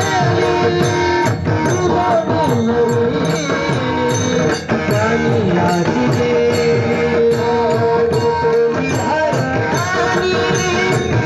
कालियाची गेली, दुतोंडी हरिणी कालियाची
दुतोंडी हरिणी पाण्यासी गेली, मुखावी न पाणी प्याली रे. दोन तोंडाची हरिणी पाण्यावर पाणी प्याय तळावर गेली, नदीवर गेली. किती तोंडाची हरिण? दोन तोंडाची. तसा हरिण एकाच तोंडाची राहते, पण इथं दोन तोंडाची म्हणते. खोटं म्हणायचं, खोटे लटके म्हणती त्याचे पूर्वज नरका जाती. लटक म्हणायचे काय? नव. मग दोन तोंडाची हरिण कोण होय बा? हिला तोंड येईल, मुखाविना पाणी. एक तर दोन तोंडाची हाय म्हणाल्या आणि परत म्हणल्या तोंडाशिवाय पाणी पिली म्हणाल्या. काय अजब असेल बा. नाथ महाराज काय बसले तर नव्हते की कोणाच्या बैठकीत असं काही लिहायला, है की नाही? दोन तोंडाची हरिण म्हणाल्या, तोंडाशिवाय पाणी पिले म्हणाल्या. पण आहे ते तुमच्यात आहे, माझ्यात आहे, सर्वात आहे दोन तोंडाची हरिण. ती कोण आहे? तिचं नाव आहे वासना. तिचं नाव आहे वासना. ती दोन तोंडाची हरिण आहे महाराज, दोन तोंडाची हरिण आहे. आमचे भागवत महाराज मला भेटले होते एका दिवशी भोकरला. मी असं भजे खात बसलो, भजे. भागवत महाराज आता मी बसलो, त्याला बघून बकळ वाकडा कळलं, पण त्यानं मला बघलंय. महाराज जय हरी जय हरी जय हरी. आलं बाबा भज्याच्या मुळावर ये. आले, या या महाराज या. महाराज घ्या की भजे घ्या. नाही आत्ताच जेवलो, आत्ता घ्या की. एकदा म्हणलो मी, दोनदा म्हणलो, आत्ताच जेवलो. भागवत महाराजाला वाटलं उग्गच जेवलो, लय गरम गरम भजे होते, उग्गच जेवलो. भजे खाले का? भागवत महाराजांना खाले नाही, पण खायची इच्छा झाली, तोंडाला पाणी सुटलं, पण पोटात जागाच नाही. वासना आहे, वासना आहे. समजायचं आहे फक्त वासना. ती न खाताही तोंडाला पाणी सोडते. तुम्हाला इतिहासातले उदाहरण सांगतो महाराज. इतिहासातील महाभारतातील उदाहरण आहे महाराज. एकदा सर्व पांडव आणि द्रौपदी माता वनवासात असताना एका जांभळाच्या झाडाखाली बसले. एक जांभूळ वरून पटकन खाली पडलं. दुतोंडी हरणी आपण बघत आहोत. दुतोंडी हरणी पटकन खाली पडलं. धर्मानं म्हटलंय जांभूळ पडलंय, याला वरी परत चिटकूया म्हणलं. आपण जर पुण्याचं काम केलं असेल, जिथून आलंय तिथं याला परत पाठवू. धर्मानं म्हणलं मी जर जीवनात येऊन पुण्याचं कार्य केलं असेल तर जांभूळ वरी जाईल. जांभूळ एक 2-4 फूट वरी गेलं. भीमानं म्हणलं की अजून 2-4 फूट गेलं. अर्जुनानं म्हटलं, नकुलानं, सहदेवानं, 5 जणांना म्हटलं अर्ध्यापर्यंत गेलं जांभूळ. द्रौपदीचा नंबर होता. तिनं म्हणली जीवनात जर मी पातीवर ते पाळलं असेल, हे अर्ध्यातलं जांभूळ जाऊन परत त्या देठाला चिटकल म्हणली. कोण? द्रौपदी. जांभूळ वरी जाऊ की जांभूळ पटकन खाली पडलं. द्रौपदीला आश्चर्य वाटलं, मी तर मोठा पण केला, कधीच्या 5च्या पलीकडचा विचार केला नाही आणि माझा पातीवर ते का असं का झालं असेल. देवाचा धावा केला आणि देवाने साक्षात्कार सांगितला, द्रौपदी तुझी चूक झाली होतं, तुला आठवत नाही. तुझी चूक झाली द्रौपदीला आठवत नाही. इंद्रप्रस्थामध्ये ज्यावेळेस कौरव आले होते ना, कौरवासोबत कर्ण सुद्धा आला होता आणि कर्णाकडे पाहून तुला वाटलं होतं हे या 5मध्ये असतं तर, हे कर्ण या 5पैकी एक असतं तर. एवढीच वासना मनाला स्पर्श केली होती. या 5 पांडवांपैकी एक जर कर्ण असला असता तर एवढंच वाटलं. पातीवर ते भंग झालं. खरं म्हणजे कर्णासोबत द्रौपदीचं लग्न झालं होतं का? होणार होतं का? काही संबंध नाही, काही संबंध नाही. तरी सुद्धा पातीवर पण मनात वासना आलती. द्रौपदीने लग्न केलं का कर्णासोबत? नाही. तसंच हरणीनं पाणी पिलं का? नाही. पण पातीवर ते भंग झालं की नाही? झालं. तसं मुखावीनं पाणी प्याली. वासना ही मुखाशिवाय पाणी पिते.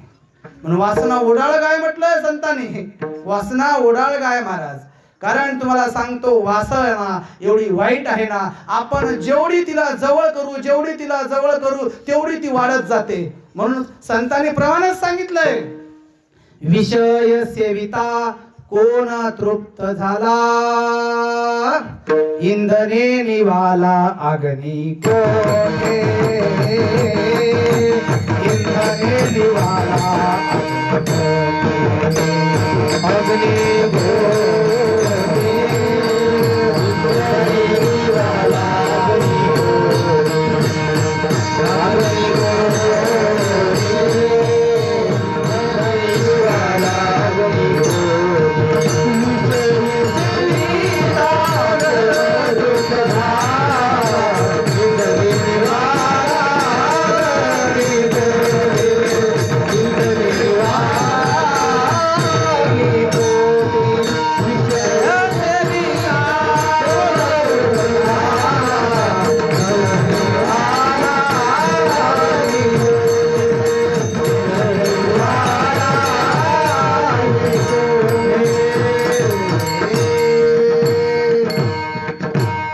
विषय सेविता कोण तृप्त झाला, इंधने निवाला अग्नी कोठे. मला सांगा, अरे आगीमध्ये जर आपण रॉकेल टाकलं तर आग कमी होईल की वाढल?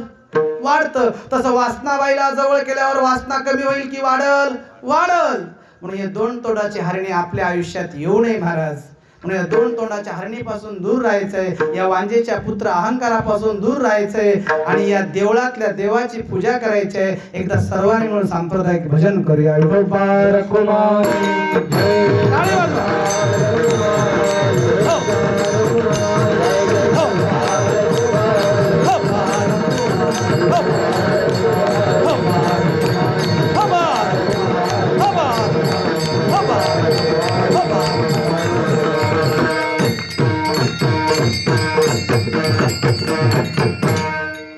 दुतोंडी हरणी पाणी अशी आली, मुखावीन पाणी प्याली रे.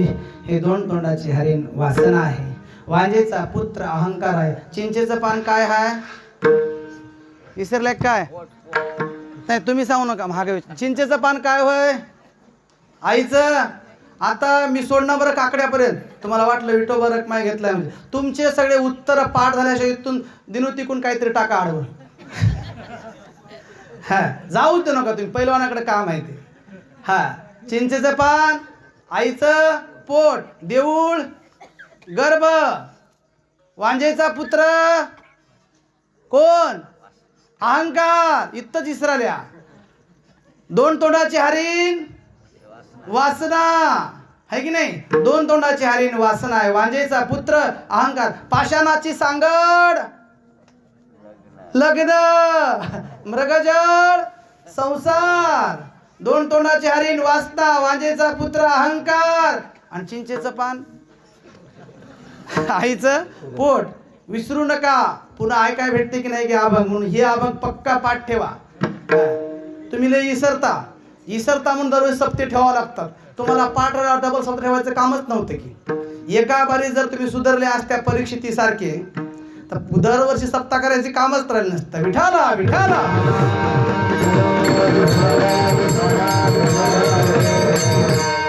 आता पुढील 2 चरणाचा शब्दशः अर्थ बघूया आणि अभंगाच्या समारोपाकडे वळूया.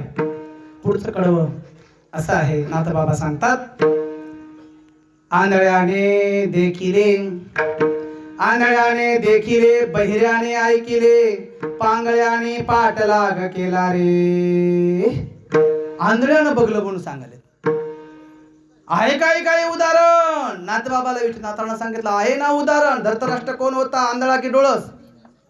आंधळा होता. पण गीता बघितली की नाही त्यानं?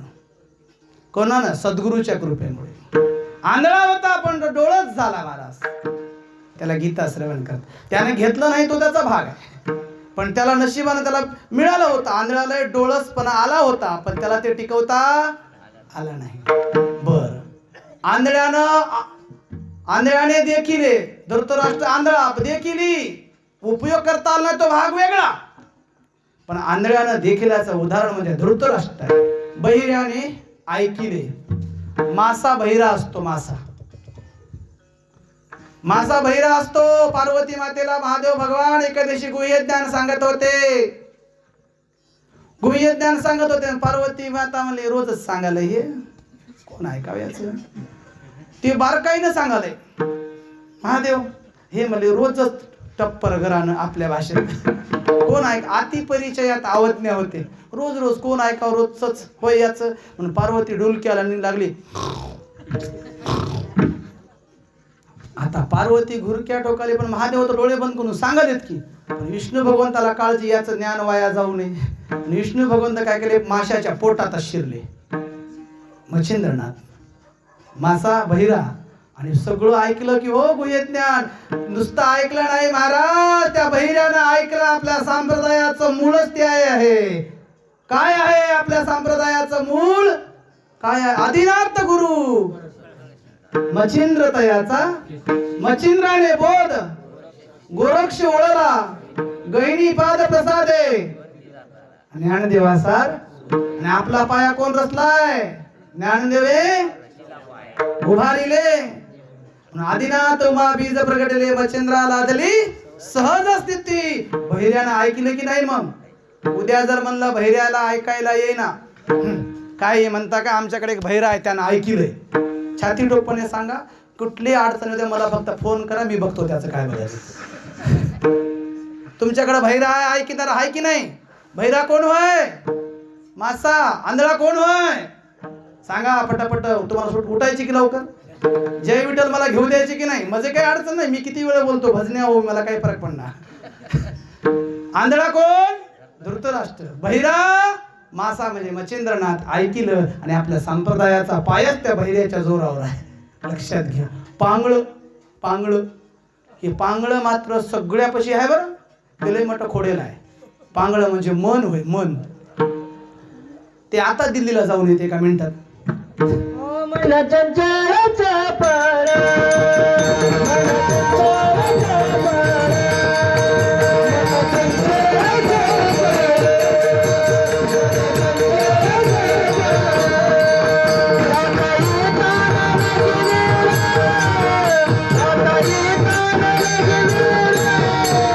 मन चंचळाचा पारा, आता येताना मन चंचल आता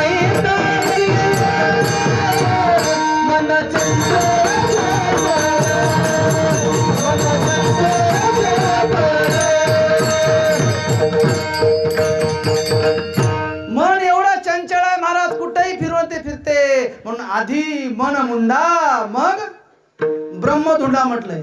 आणि याचं मुंडन करा तेव्हा ब्रह्मधुंडाय निघा. मन करा रे प्रसन्न सकळ सिद्धीचे कारण, मन इंद्रियाचा राजा तया नमस्कार माझा. हे मनला ताब्यात घ्या. हे पांगळ मन, पांगळ्याने पाठलाग केला रे. पांगळ पळते की नाही? पांगळ पळते की नाही? सांगा, पळते की नाही? तुम्हाला जर म्हणलं पांगळ पळना, आमच्या गावात हाय म्हणाव, त्याला पळून दाखिता म्हणाव, सांगता की सांग ना? आमच्या गावात भैर ऐकिल्या म्हणाव, भैऱ्यानं ऐकिलंय, आंधळ्यानं बघलंय, पांगळ्यानं पाठलाग केलाय.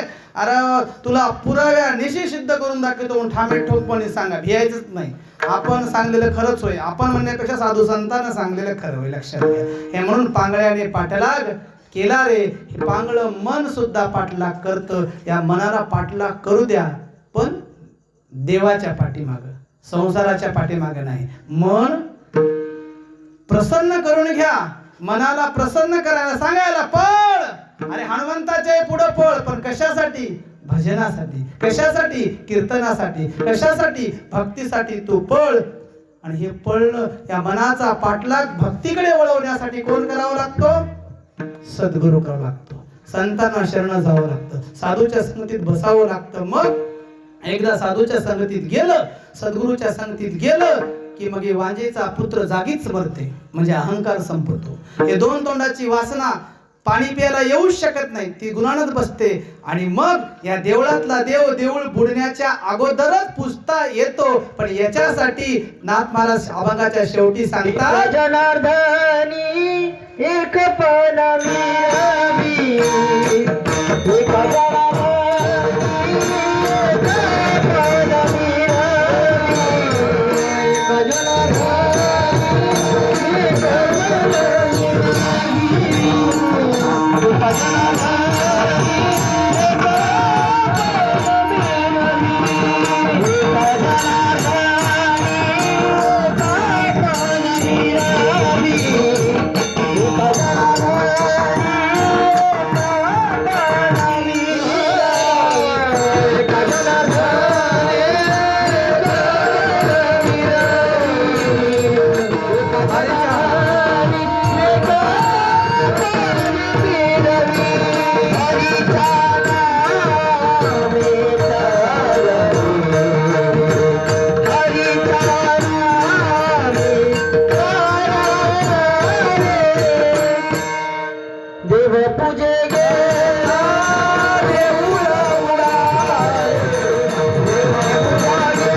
एकपणे मिरवी हरीच्या नामे तरलो रे. भगवंताचं नामच एक आहे जे हे देऊळ बुडण्याच्या अगोदर तुम्हाला तारू शकते.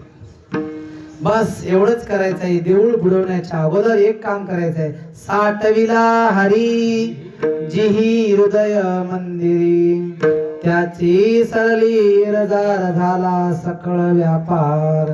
हरी आला हाता मग कयची भय चिंता. बस एकदा तो हातात आला ना मग काय, मग जनाबाई सारखं तुम्ही म्हणू शकता. जनी मने विठ्ठला जीवे न सोडी तुझला. एकदा आलं की त्याला सोडायचंच नाही. पण त्याला सोडायचं नसल तर आपल्याला बरंच काही सोडावं लागते. काय काय सोडावं लागते? वासना, दोन तोंडाची हरीण, वांजेचा पुत्र कोण विसरला की काय डबल कीर्तन करावं लागल. वांजेचा पुत्र अहंकार, वाजेंचा पुत्र अहंकार, दोन तोंडाची हरीण वासना, आणि चिंचेचं पान आता पाठ झालंय. चिंचेचं पान जे आईचं पोट आहे याच्यात बांधलेलं देऊळ म्हणजे तो गर्भ म्हणजे तो जीव आहे.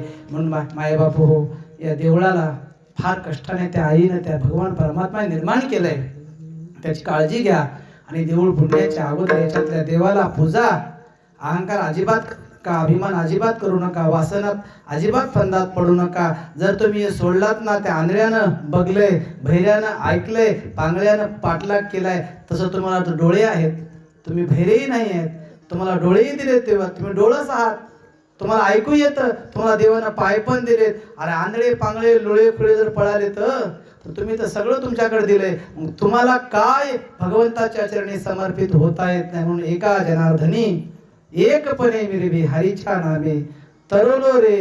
आपली अवस्था देव पूजू जाता देऊळ बुडाले खेळिया सद्गुरु राया रे. म्हणून देऊळ बुडण्याच्या अगोदर या देवळाला सावध व्हा आणि सर्वांनी एकदा प्रेमाने भजन करा. ज्ञानेश्वर